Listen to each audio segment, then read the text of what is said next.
Well, Brian and I had some time on our hands. We were both unemployed from the recession. Ted's in there. Ted's up in the front. Yeah. There's a lot of people out of work right now, a lot of smart people, a lot of engineers, a lot of artists, a lot of creative people that do not have jobs.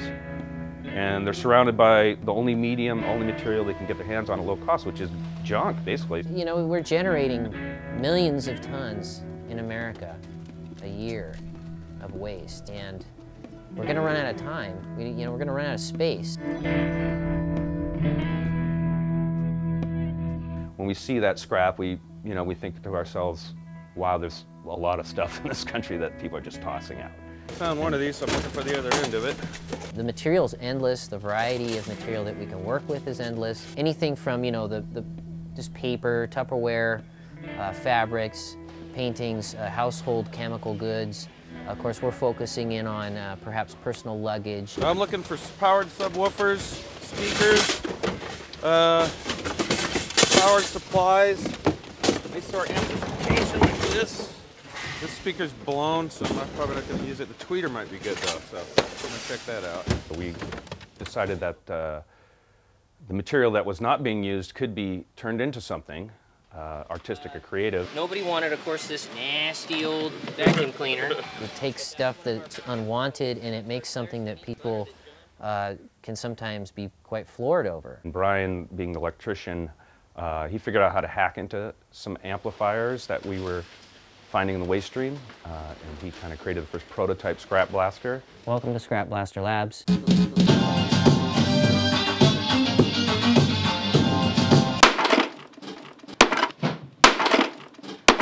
Scrapblasters is primarily an art media where we take inanimate objects that are discarded and amplify them with recycled computer components and residential speaker systems. We've taken something that's not for its original purpose and kind of transformed it into what I would consider an improved, an upcycled purpose. And in this case, cranking Snoop Dogg or whatever you want to crank out of your iPod. But these are pretty common. They'll have a few flaws on them, so people can't resell them as antiques. So basically, we've turned it in, or John has turned this one into a Scrapblaster. Now we've improved it, we've upcycled it with totally recycled material to make a new item that never really existed before, a suitcase stereo. This particular unit, like I say, employs a fully powered subwoofer system. There are 4 speakers in the bottom that project out of the bottom of the cabinet.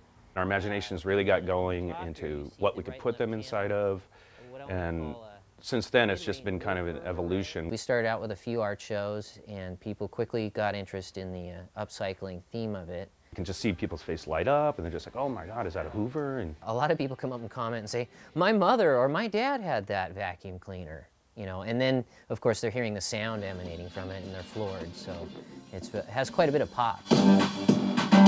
Music is a universal tool. Everybody enjoys it. Everybody has an iPod player, or even a record player will play through these units. That's our center line, so as long as we keep our brackets. Well, some nice tweeters in here though. Some of these are literally like building a ship in a bottle.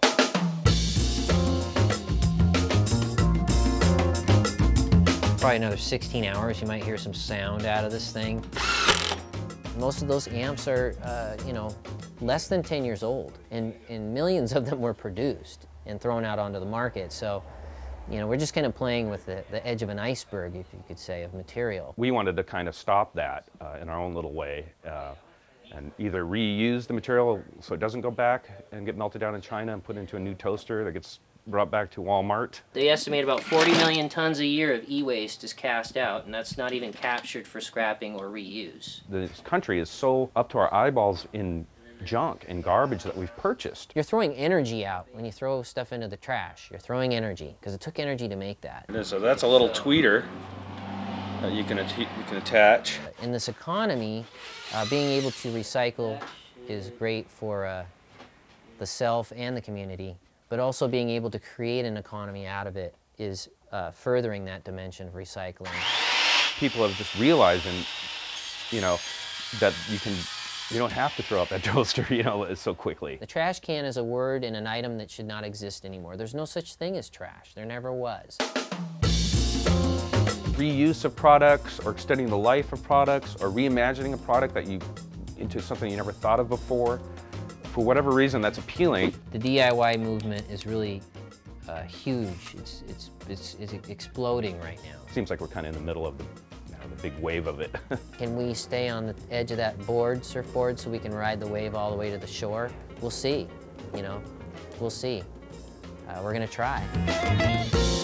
And the super tweeters. Yeah, that's looking pretty good. Watch CityStream Thursday nights at 7 on the Seattle channel, or get video on demand and podcasts anytime at seattlechannel.org.